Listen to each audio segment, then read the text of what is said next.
All right, welcome to the More MOBA weekly recap. This is the third episode. It is the third episode. I'm amazed that we've made it this far. I know, right? It's crazy.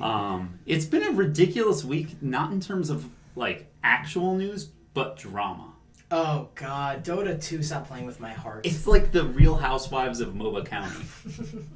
I can't deal with it. There are days where I'm actually visibly upset because of what's going on. Yeah, it's okay. It's because I care. I love. It's not just one game though. So like first up we have League, which League had its own news. York's getting a rework, which we kind of thought about. Well, no, we didn't confirm it, but we had speculation when Alex was here. If you remember, he couldn't make it today. Yeah, Alex couldn't make it. But York getting a rework, which I mean, it's kind of time. We were talking about how flat he felt, right? You can use your Q, you can use your W, you can use your E. It just summons these ghouls, and they chase your opponent. Yeah. You can't micromanage them. You can't do anything about it. You just... you can literally face roll your keyboard and play York. Yeah, and especially when you consider, like, there was an item that did basically his moves. Yeah, there was a way to summon ghosts. Yeah, well, the two little ghosts that follow and slow. It was like, what's the point of playing him? And even, like I said, back in beta, I remember being like, whoa, Gravedigger, that's awesome. And he just wasn't, he wasn't good. So now he gets these Mistwalkers. Yeah. So, not White Walkers, but basically when things die, you can resurrect them. They become these ghost spirits you can use to do other skills. They did remove the really unique ability to resurrect an ally or himself in his ultimate, with the ability to summon this Maiden in the Mist that just does damage based on % health. Yeah. I feel like it's a flavor loss, but I don't know. It's hard. The only other MOBA now I can say that has a skill that can resurrect another player is Heroes of the Storm. Yeah. With Ario. Yeah. Which is cool. Yes. The big thing with League this week, though, that overshadowed everything else, the drama over, like, I mean, what would you call it? Paygate? Player rights? Paygate? I can't say that. Yeah, it's a good way to say it. Yeah. I think Alex posted his article about like how to make the competitive scene more sustainable. Yeah. And I think that's a good way to sum it up. Like, ultimately, you have Riot at the top of the heap. And that's not a bad place for them to be. But you had, what was his name, Reginald, yep. Reginald. TSM, I don't believe he's currently the owner of TSM. But he definitely was TSM's mid player. No, he's the owner now. Oh, okay. I just want to make sure, because I'm... So he's very much a part of TSM, the team, the company. Definitely, Andy is the founder of it.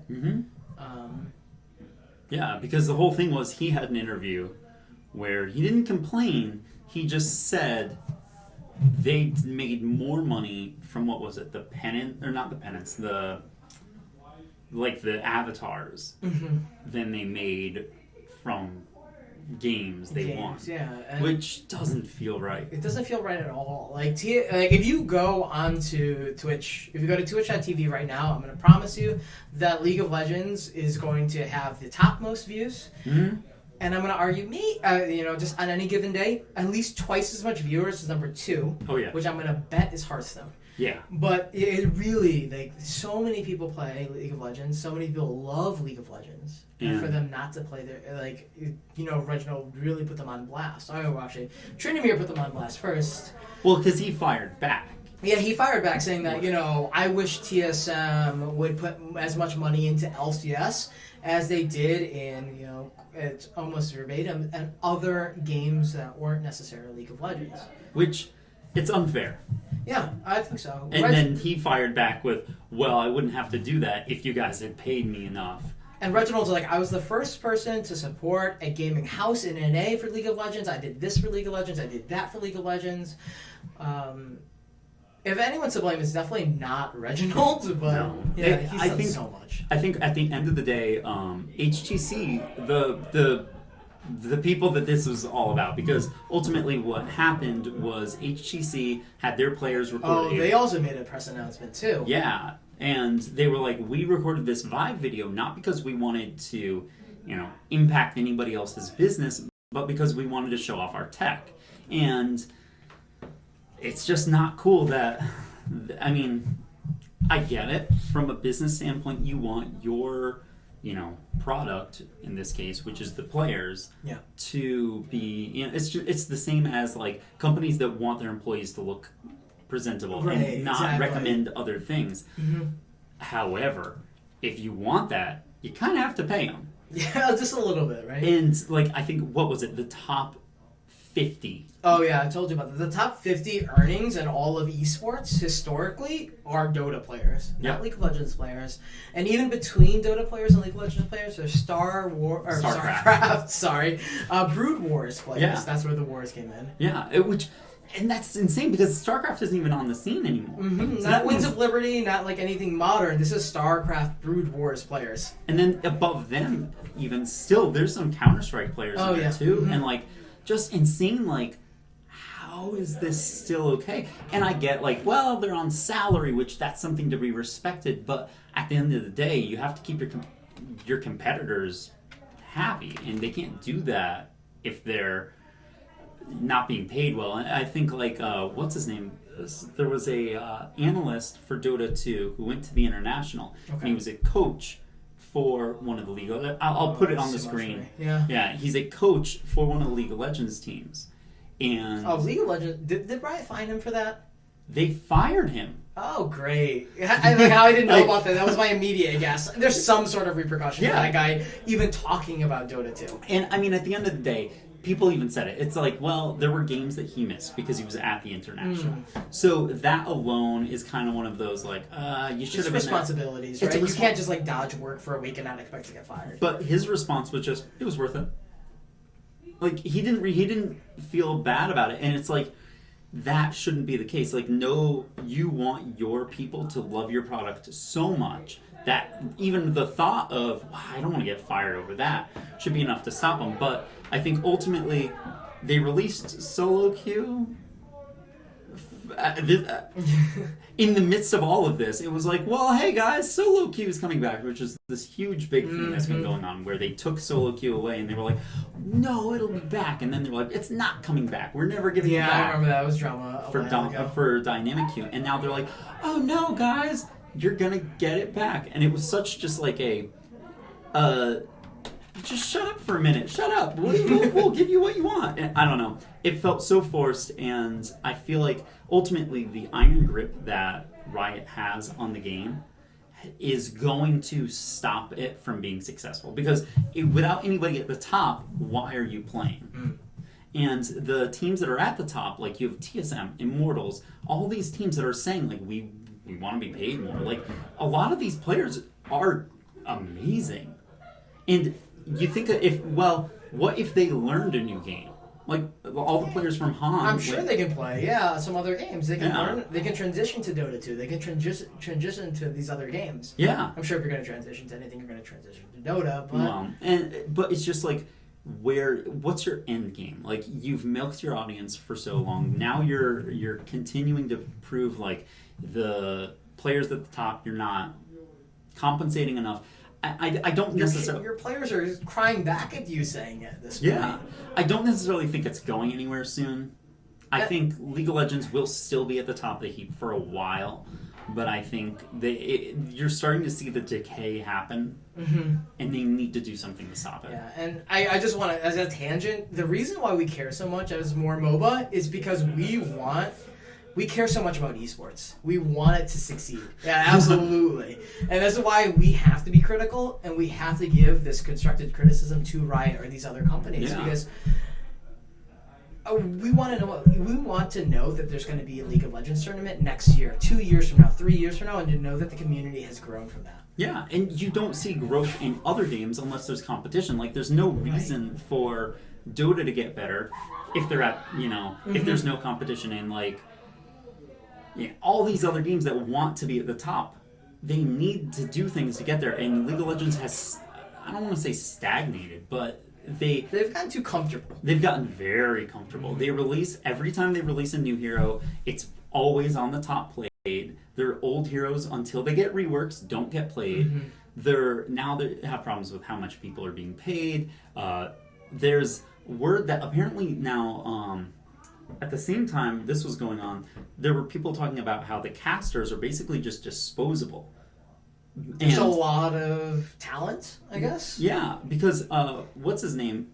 That was, oh gosh, and it's gonna bother me. He was a caster for a very long time. He went on to own one of the teams, the team that got kicked out. I'll link it below. He was the team that had the bandana logo. Anyway, essentially he was one of their biggest proponents, and he slowly over time they stopped booking him. He stopped being invited to do casting. He owned the team, so it was like, oh, cool. But then the team got booted. He was booted, and it's like you have so many people invested in your game, and websites like ours invested in this game. And when you see something like this going on, it's a very big red flag. It's a whoa. What's happening? Like, why is this happening at all? It needs to be fixed. So I think for League of Legends, the best thing they can do is announce some type of, like, I don't know, not shares in the company, or like they just need a way to give back to their players in a significant definitely way. Needs to be a rework there. Yeah. Alex's article, if you haven't read it, really summarizes everything well. Alex's friend Justin, my friend Justin, actually plays with a bunch of these ex-pro players, so there's a really good some insight about what goes on there. So we got a little insider news from Alex there, but they can tell you all about the LCS. Yeah. So let's transition from a game that is a little bit on the rocks in the competitive scene to a game that we love that got some really good news over the last week. Yeah. So ESL has picked up Paragon. Especially for the Paragon team, that's really great news. The competitive scene, they had their, what is it? It's been small and humble. Yeah. You could follow it on, Reddit r/Paragon. But Agora Rising is their tournament. Agora Rising. And it's really great. You have, I think, with such a small hero pool, it's still hard to have any competitive scene because the meta is just not enough. There's not enough to have a meta, and there's not enough to have these. A competitive scene's not there yet, but with their, hashtag every 3 weeks, their Narbash came back this week. Yeah. Got released this week. I mean, they've got the groundwork that's being laid, and especially with such a large company like Epic. I have a very positive outlook for that game. The developers for Paragon are also what they're focused on and where their minds are, because before anything else, the whole pick ban system, that whole format wasn't an afterthought. They've already implemented it and they already started working on it. They want Paragon to be an esport. Yeah. They're putting all their It's not like pick ban for Heroes of the Storm. Right. I mean, it's the same issues with the lower hero pool, but they've already put forth their competitive, almost client, if you will, and they really want it to succeed. Yeah, I have a feeling that it will. I think especially as more and more people find the game, it'll get bigger. They've done a great job with it, and it's not a game that I think is. I mean, they need a lot. Don't get me wrong. They need to improve the introduction to the card system. They need to improve. Heroes like Kalari are still just right. It's like, what are you doing? But I think once you have that counterbalance of Kalari's so good versus characters that aren't there yet, they're afraid. Kalari can globally gank anyone now. Yeah. So she can just teleport anywhere on the map and hit someone 3 times. So if you make her too powerful, then people can just be deleted out of nowhere. So I guess that's a problem. No. I'm gonna say something. We'll come back to it. There's something about it. I can't recall it. Yeah. Well, I mean, if we think of it, we can always put something in. But Smite also had a couple small things. Well, not small, but big things. The community voted on things. It Community matters to them. Yeah, the community vote. Which I don't know how. That's the one, actually, going back to last week's video, I was Team Anubis, you were Team Soul, and Alex was Team Kukulkan, yeah. Where are my dragons? Where are my dragons, exactly. So I won. Team Anubis won. I did vote for Anubis myself. twice. Oops. Once on my phone, once on my computer. It's fine. It's a bittersweet victory, though. I'm really expecting some Anubis buffs. Yeah. You can't... Like, the community just voted Anubis in, having this premier T5 skin that only maybe 2 other characters have something like that, and be considered by pros and the community as the weakest hero in Smite. He's not bad, and that's the worst thing. He's just... I think his ult needs to be redone. Maybe his ult's so iconic. It's really his Q, that frontal conal breath, locust breath. It doesn't do anything. You can clear minion waves with it, but you have to be 3 feet in front of someone's face. For a mage, she's weak. Yeah, absolutely. Give him more health or something. I don't know. I don't play Anubis enough that I feel like, I can say this is his problem. He plays off a lifesteal because he drains their defenses and gives it to himself in lifesteal, but it doesn't work out as well as it should. It's odd. But they also announced a new character. Yes. Yeah. Izanami, the wife of Izanagi. Yeah. She was something lore. She's in the underworld. He tries to rescue her. She was the mother in their lore, and then her like in the creation myth, right? She's the female in the creation myth. Yeah, and then she dies, or her child dies, and she becomes the lord of the queen of the underworld. Did she give birth to Amaterasu and... Is that the second mom? I'm just saying, second mom. Just saying Nox. I'm Nox player here. Mother's Day? I don't know. I mean, she looks really cool. Yep. She deals more damage as she loses life.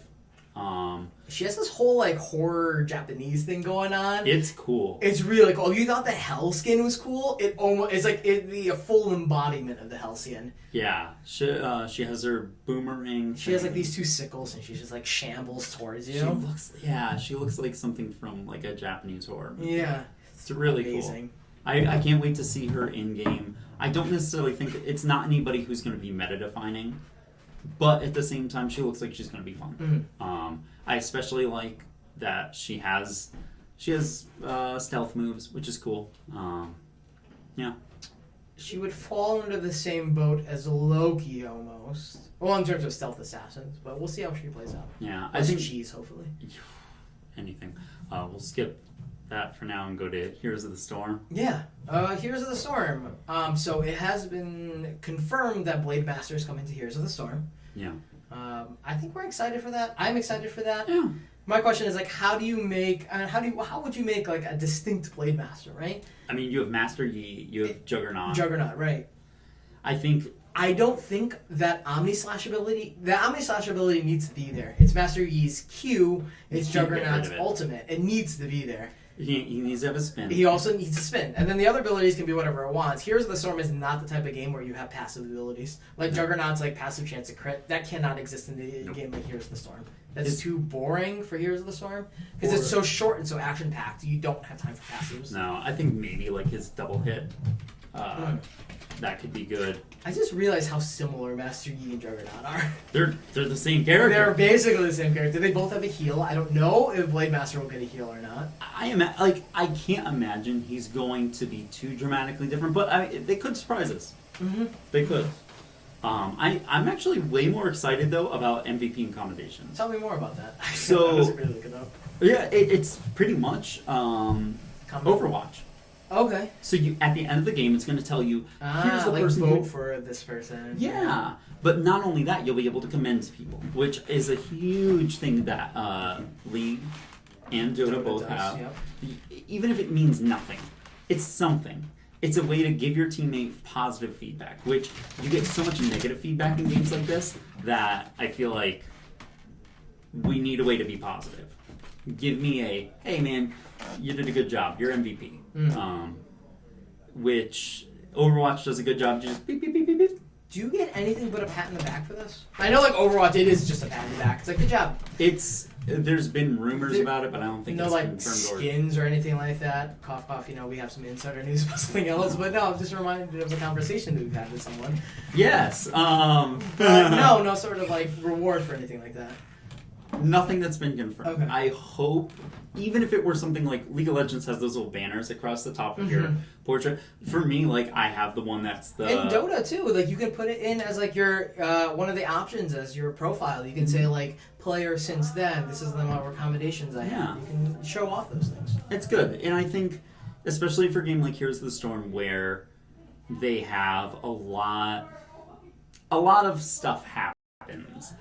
And they need a better way of engaging the community, I think.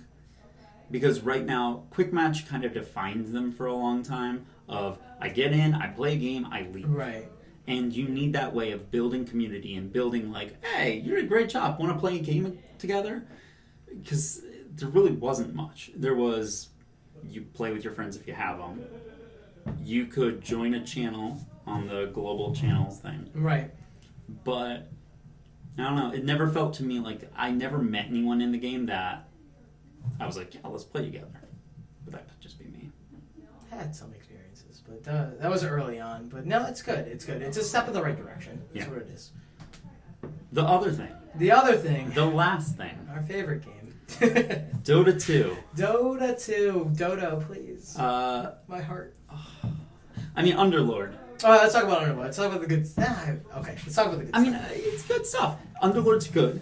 He came out this week. He did come out this week. I've been watching a lot of people play them, a lot of streamers play him. I think there's a lot of arguments with him being played in any position. He's characterized in the game menu as a support. Mm-hmm. I think the community has fallen on him being a offlaner. Like a solid position 3 offlaner. I think you pick up Greaves, you pick up Blink, you pick up like Mech if you need it, Pipe if you need it. You just pick up all the tanky support items. I'm very excited to see what he'll be able to do in the pro scene, because the more I've seen of him, the more it looks like with a good coordinated team, you can just wreck. Oh, absolutely. Like, if you're gonna, like, the whole thing is, like, once you get to racks in the enemy team, you go for the other racks. Yeah. But the thing is, Underlord makes it possible for you to go from, like, mid-racks is still there, mid lane is all the way pushed out, for example. You can go from top racks to bottom racks. Yeah. And just push it in. It's crazy. He's punishing. He's super punishing. Yeah, he's gonna be good. Before we move on. Yeah. Can I say how good? Like, he's a super good counter to a lot of the heroes that are very popular nowadays. So his root, right, pierces BKB. Yeah. Pierces all sort of evasion. So, like, if you're playing PA, you're playing Juggernaut, and Juggernaut's a big one. He won the Arcana. He saw a lot of competitive play. You're not dodging. You get a butterfly. You can't dodge anything. You're not going to BKB out of anything. You're going to get rooted. Yeah. And then the other thing is stat-based carries, like Dragonite. You saw a lot of Dragonite mid. Good luck against Underlord. If they just decide to put Underlord mid, his Rain of Fire. Another thing I want to point out. His Rain of Fire shreds, like, strength, or just percentage max health. Yeah. So it's really hard for strength carries to even face Underlord. A little tidbit I didn't know. Okay. I want to tell you about this. I'm really excited about it, and this might make him just a viable pick for this reason. His Rain of Fire, or it's not Rain of Fire because of Blizzard. Yeah, whatever it is. Legally distinct Rain of Fire. His works on Roshan. It shreds 5% of Roshan's max health per second. Wow. While he's in it. He just deletes it as a team member. I feel like that's gonna get changed. Hopefully, I don't know if it's gonna get nerfed at all, but it puts him in this weird niche category where, like, you're talking about, like, level 1 Roshan teams or anything like that, he just shreds it. Level 20 Roshan teams, well, even. Yeah. Like, I mean, because ultimately you have the ability to move an entire team on a stealth unit. So, like, you have a Lycan Wolf run into the pit, then teleport onto it. It's like, you could have a whole team moving around the map with nobody to stop them. Nature's Prophet? Admiral Bulldog, please. Admiral Bulldog. Oh, yeah, well, I guess this is our segue, unintentionally. Roster swap. The drama. I don't know. It is the hardest. Like, last year was ridiculous. This year is just... It's the worst for me. I don't even know. Like, NA, you're breaking my heart. You're breaking my heart, NA. Yeah, you've had a hard time. So, this last week I lost... DC... or Moo's no longer on DC. RIP. The only NA player on this NA team is no longer on the team. No. And I much love to you, Moo. You did fantastic in TI. Well, Moon is now on, and he's from Canada. Well, it's not U.S. Mama Moo isn't going to be there. No. Well, so... And then, yeah. He got switched. Yeah. Team Secret is now Team Secret. S-E-A. Crit. OG got... Bulldog. Yeah, they got Bulldog and who was it? I can't remember. I mean, it's just been insane. And today... I'll get back to you. North America for me...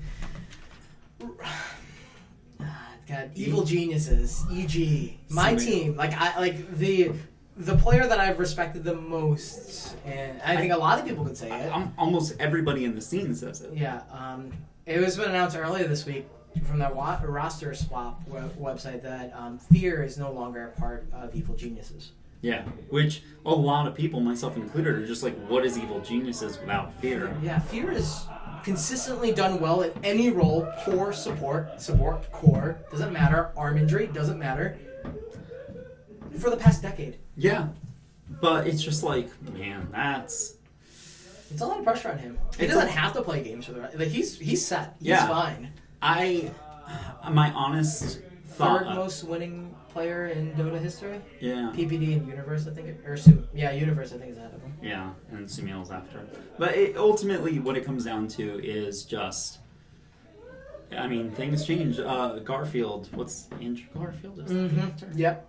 No, not the... Well, it's not... We're not talking about the actor. No, but the guy who was in charge of Good Game Alliance, GGA, he retired. And both Alliance and Evil Geniuses, which were owned by his company, have just been decimated. Which, there's a lot of rumors going around that has something to do with it. There's also rumors that has nothing to do with it. But it's just so, like... And especially for me, Alliance was the team that, when TI3 started... Being a Nordic man, I was like, whoa, there's a Swedish team. Like, League of Legends was They did so well, too, when they won. But... Yeah. Well, League of Legends was all just, Korean teams at the time. So I was just like, it's hard to get invested when you can't barely pronounce the names of the people on the team. Right. But... So for me, it was like, whoa, this is awesome. There's teams come from all these countries. So I was like, Alliance, this team's... Oh, they're Swedish. That's awesome. And then they won, and it was like, yeah... And they are completely gone. Like, the Loda and EGM are left. Which I never would have expected that, especially after they, got the team back together. But, I don't know, it's crazy. And we're going to see over the next couple of days what happens. I just want it all to be over. Just let it all be over. It's too much. Every day waking up, like opening up Reddit earlier when we were just hanging out, it's like, Sumail's gone? Yeah. What's going on? Well, and he said he wasn't going to leave. Oh, yeah, because I was watching, it was on his stream 2 days ago. He's like, I don't know what's going to happen. This is from Sumail. I don't know what's going to happen, but I'm sticking with EG. I don't know what happened 2 hours ago, but he's not a part of EG anymore. Yeah. I think what makes sense is that the thought, okay, maybe he left because he has, Fear left. Or maybe he left because the team is falling apart. There's also the rumors of maybe like Cloud9 might be coming back together, and that was another team that's just kind of like gathering all the best people. Cloud9 has that League of Legends money. I don't know, we were just talking about it earlier, but Cloud9 is a predominant team, and all these other esports, they really don't have a Dota 2 team. Well, they also quit their Heroes of the Storm team. RIP. I mean, everyone has. Yeah. Like, I'm not even upset by it anymore. Poor Heroes of the Storm. Yeah. Well, we want it to work. I think Blizzard put the cart before the horse. I think they wanted to succeed, but now at this point they're like, Overwatch, Here's the Storm. They see the writing on the wall there. I think Heroes of the Storm has a great place as a like Super Smash Brothers level game where it'll be fun, they'll be competitive, but I don't ever think it'll be. The community is doing a lot of work though. I mean, like Solid Jake, wherever he is in the state of Connecticut with us, but he's putting so much work into it. He has his own community funded tournament going on in September, which is massive too. Like, it's not a small tournament. People love the game. Blizzard, you just need to get better, get good. I don't know. I think they put so much time into the wrong places with the game. Like, it took them how long to get a pick ban system? It took them... They still don't have an in-game chat system, or voice chat. They have voice chat. They have their Blizzard chat, but that I don't consider. They're trying to put Blizzard streaming and It's priorities. Their priorities are not in. And the bigger problem I still think is with Heroes of the Storm, they continue to buff and nerf heroes on a weekly basis. And rather than just saying, okay, why is this character too strong? Why is this character too weak? They just... It's tough. It's like the World of Warcraft system. It's because I don't think... It's hard because everything's knee-jerk because of a mistake that you made last week. Yeah. Then you have to respond to the mistake that you made last week. Tracer's too strong. Nerf her. Tracer's too weak. Buff her. Well, no. Let's take... I feel like if Heroes of the Storm took 1 month every single time of release a hero, see how it does for a month, which the community is so used to nerf and buff on a week. It's hard, though, because Heroes of the Storm, the only way characters are balanced are from the talents. Yeah. Like, besides base values, because you can mess up base values of Heroes of the Storm, because Heroes of the Storm is, once you level up, you get 4% more of everything. Yeah. It's such a lazy design, I'll say, but you get 4% more of everything. Health scales the same. Everything scales the same. It's 4% more. Well, and I think what happens... It doesn't change from hero to hero or anything. No. Like, if Nova nukes you at level 1, she's going to nuke you at level 20 because everything scales the same amount. Yeah, and what happened, I think, was after the whole Tyrande thing last year of she was so strong for so long, and they never did anything to fix it. People didn't know how to play her. That was, yeah. Well, but she was just wrecking people on competitive, in pubs, and in every way, and they never did anything, and then they finally did something, and then the opposite was true for Sylvanas, of somebody who was so weak, and her kit was just so, like, blah, and then it took almost a year and a half to finally give her a viable option of ults, which even still isn't picked. I think we have to wrap it up soon. We do. Yeah, I was going to say, like, the thing about Tyrande, when people talk about, like, oh, I can't believe Zenyatta is good in Overwatch, I was like, Zenyatta's the same thing as Tyrande. Anytime you have percentage damage increase, it's always going to be good. Oh, yeah. But this is not an Overwatch video. This is a MOBA video because we love MOBA esports. Mm-hmm. We want you all to succeed. This is why we are stern, but always full of love. Yes. Remember that there are typically 3 lanes, 2 jungles, but 1 website for MOBA news. That's moremoba.com. We'll see you next week. See ya.